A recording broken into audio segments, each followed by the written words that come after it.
Good morning and welcome to OG Foundation in Elodium. I am Sovereign Non of Elodium, and this is episode 12 of season 10 of building out this off-grid foundation. And I'd gotten a big truckload of sand, maybe 17 yards or something like that, 17 tons, 17 yards, something like that, earlier in the season, along with 2 pallets of Portland, and I've gone through all of those materials now, as we're not even halfway through the summer. So I'm getting another delivery of sand, and also benefiting the local economy by buying beef and then bartering the beef for the sand, and everybody wins. So pretty soon this empty sand pile should be restored. All right, and we've got a new mountain of sand. It looks even bigger than the last mountain of sand. Hard to imagine. And I will be good for the rest of the season for sure.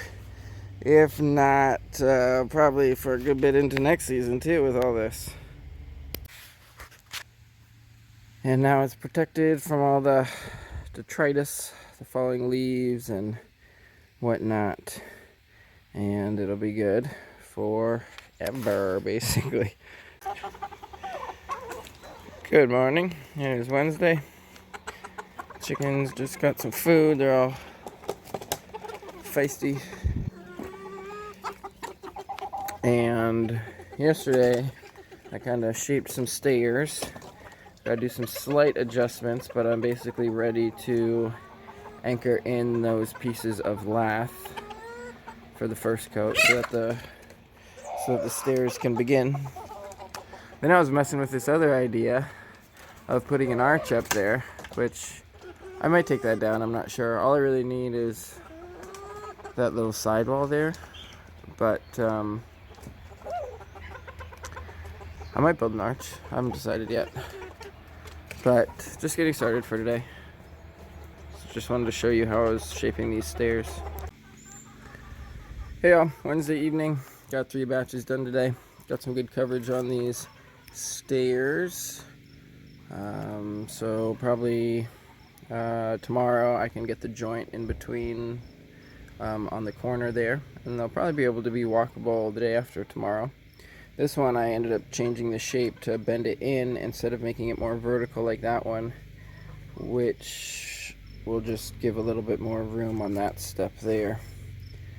But I'll go around to this side of the citadel and head to the top side.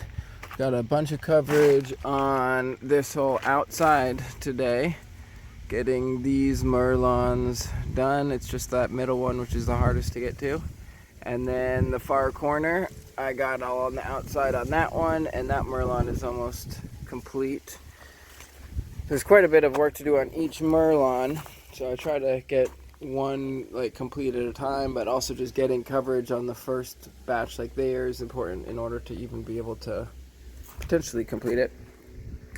This is kind of the step that I've been taking up this whole time with all of this mortar, and it's been exposed as a tire with dirt, so I just capped that for the first time, and so the water should no longer go. It'll shed better basically. But at some point I'm gonna do a project to basically make a big gutter out of that whole alley there with some landscaping fabric and some stone so that the whole thing sheds water to reduce the frost damage.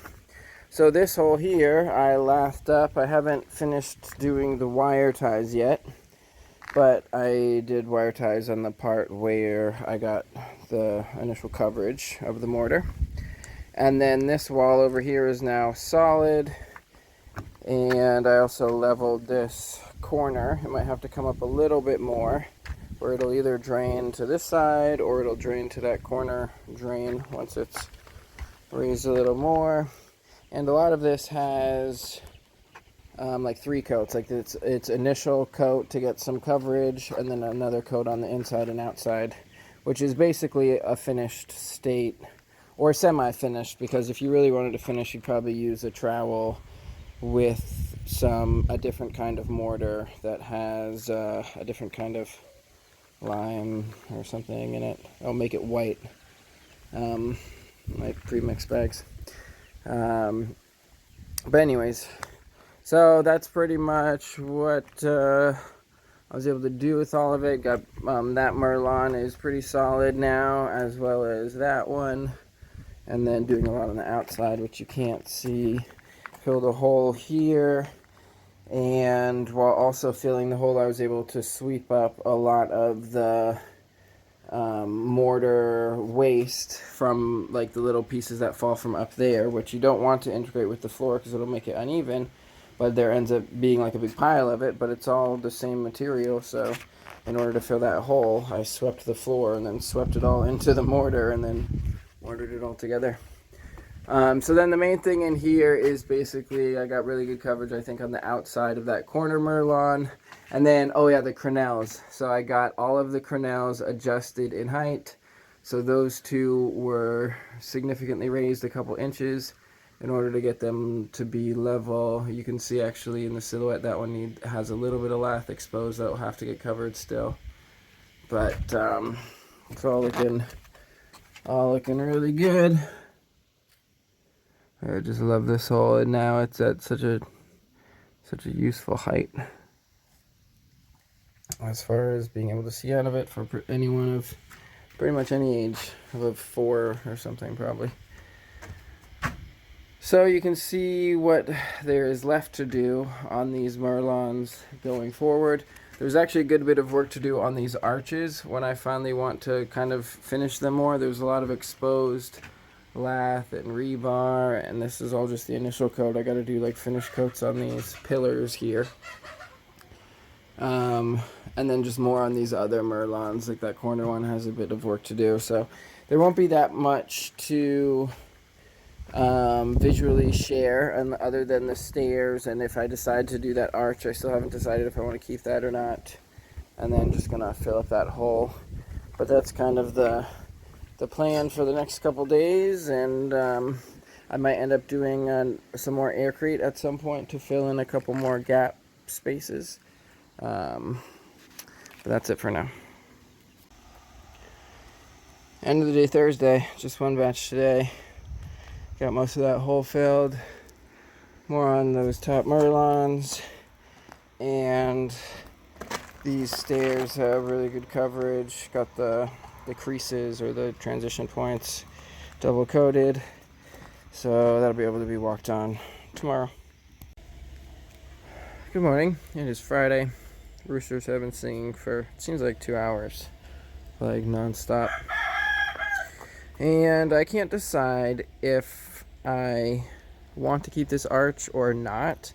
I'm kind of having this idea of an arch that like rotates on one side type thing, but what I've decided to do, because I can't decide because it's not necessary, but it would be cool, so I'm going to proceed as if both potentials could exist. So I'm going to just focus on the railing first, get that all straight and mortared, but sort of keep the arch there to an extent, and but it'll still be able, I can take it down later if I want, and but basically the lesson is how to proceed when you don't know which option is better. So you proceed where both options can proceed so far until like the point of where both options can't continue to exist. So like once I finish the railing completely, then at that point I'll have to decide whether to do the arch or not, but up until then I don't have to decide.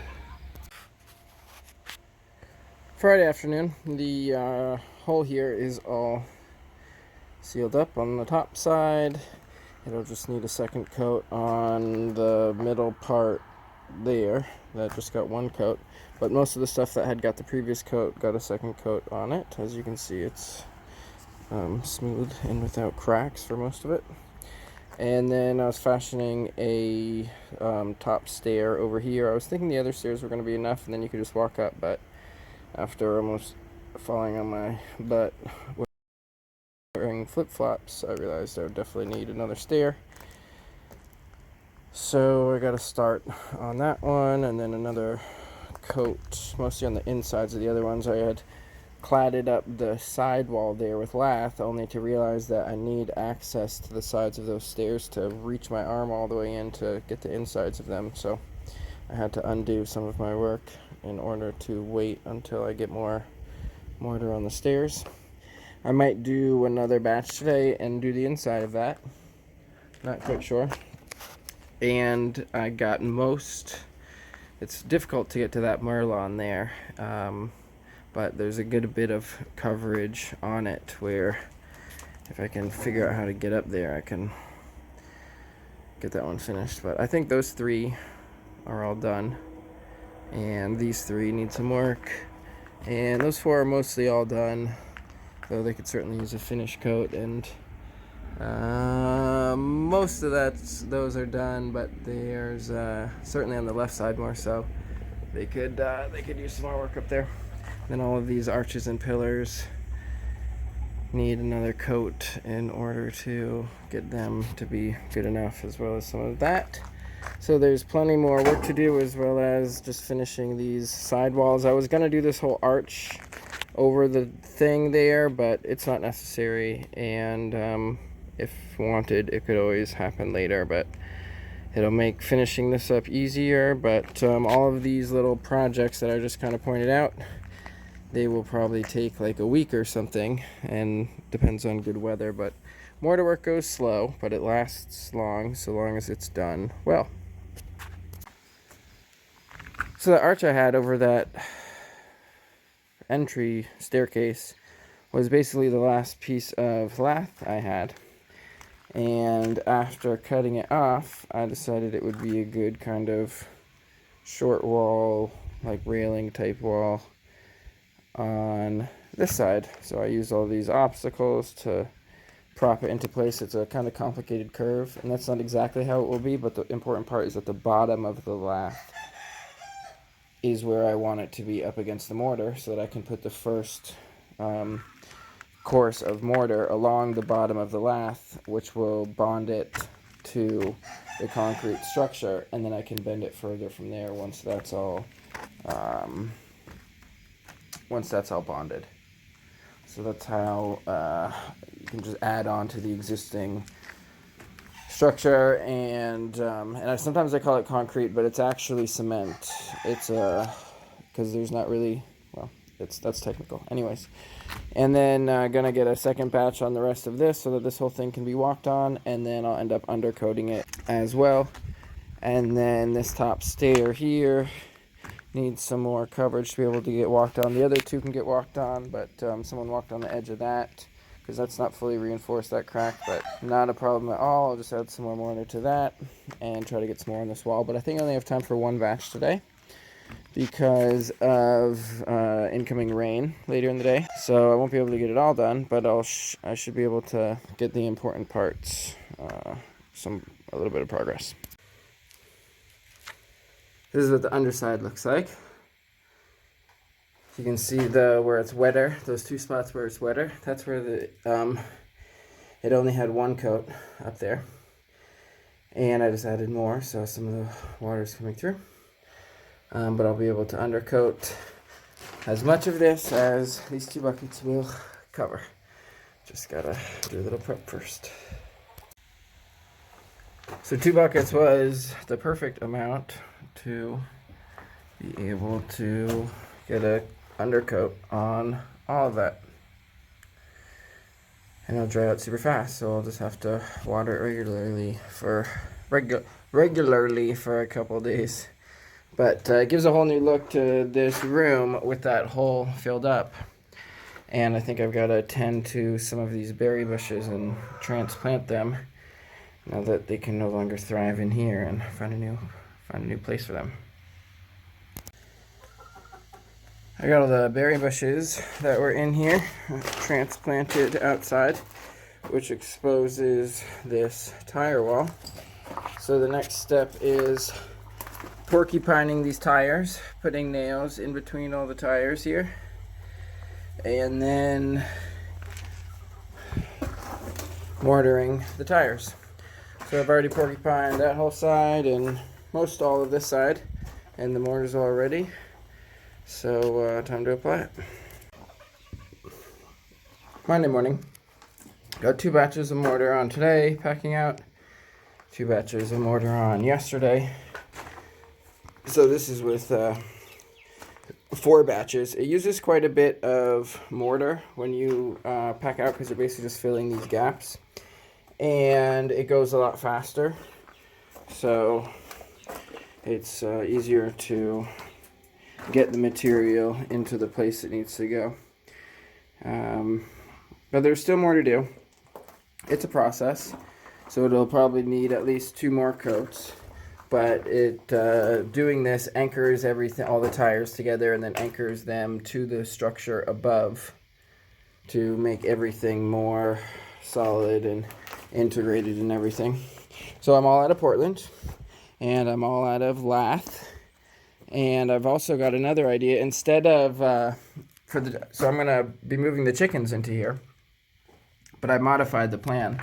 So instead of having what was this area here, which I previously called the small tower, instead of turning this into a nest for them, in the sense of it being a highly insulated place where they can roost and survive in the winter, I'm going to build a nest for them, which is basically going to be a 4 foot by 8 foot, and then 4 foot tall, just a cube, a rectangular cube that I'll build out of insulation panels, and then I'll put it in here, basically right where this thing is, or kind of on this side, and that will be their insulated nest, because it was going to be really complicated to insulate that whole tire wall and all that kind of stuff. So I'm going to build a little cube in there so that I can move the chickens out from the area, which you can't quite see, but over there, which is insulated. That's where they've been through the other winters. But it's right off of my bedroom. So by kicking them out of there, I'm going to be able to reclaim that area as a walk-in closet. And I'll be able to get better sleep by not having chickens right next to where I sleep. And then it'll also solve some rodent issues. Rodents also want to get into the food and the water that the chickens have and the heat. So I'm going to rodent-proof this thing really well so the rodents can't get in. Oh yeah, so I packed out more on this side as well. I guess that's what I'm showing you as I'm talking. But that's what's going on today. So today I'm gonna get more material. First I'm gonna go to this construction site where I got that and get some more material to salvage. And then after that I'll be going to Home Depot to get more lath so I can do more of that. I also got more on this top stair, so by tomorrow this top stair should be able to get walked on. The chickens were just up here with their little chicken tracks. So this little short wall here, I'm gonna probably finish up that side with a short wall like that. I'm not sure if I'm gonna put a staircase on that side as well, but I think adding that short wall over there is also gonna help to make this kind of consistent and help with chicken things. But that's the plan for today. I got 2 batches of mortar done, and now I'm gonna go on a double supply trip. Check out this haul. We got, there's I think 8 or 9 full pieces of plywood, and then all sorts of scrap. So there's plenty of plywood to build the chicken nest. There's a long piece of rebar, all sorts of structural lumber that was no good for the job, but plenty good for me. There's a LVL in there, and this heavy duty thing, some 2x10s. So I don't know, hundreds of dollars of materials saved from the dumpster, and that's probably the majority of the chicken nest thing. Probably all the lumber. I'll just need the insulation. So Gonna try to unload this before the rain comes, and then I'll be out for round 2 to Home Depot. Well, I got a bit wet, but all the full sheets of plywood, scraps, that siding type stuff, 2x4s, 2x6s, 2x10s, all of it's in. Hopefully I can dry off a little. Oh, there's a nice post here too. Look at that 6x6 post. Alright. First mission complete. So, got load number 2. These insulation panels are stupid expensive. So is the remesh. More lath. Truckload of Portland. And all sorts of foam and gloves. I spent way more money than I thought I was going to. My first over $1,000 Home Depot bill this year, I think. But should be everything to be able to get that chicken coop all situated, as well as the citadel finished. And I got that remesh thinking, and one extra piece of insulation, thinking about pouring a slab in the walk-in closet after I kick the chickens out. And so plenty of materials for the next month, the next week. I suppose this is probably going to be the last video for episode number whatever one we're on, 11, 12, something. Right, basically at the halfway point of the season. There'll be 25 episodes this season. And yep, that's the end of this week. I'll see you next week. Thanks for tuning in. Look at these blueberries. I've not had success with blueberries in the past. This is my greatest success so far with blueberries. I can't wait.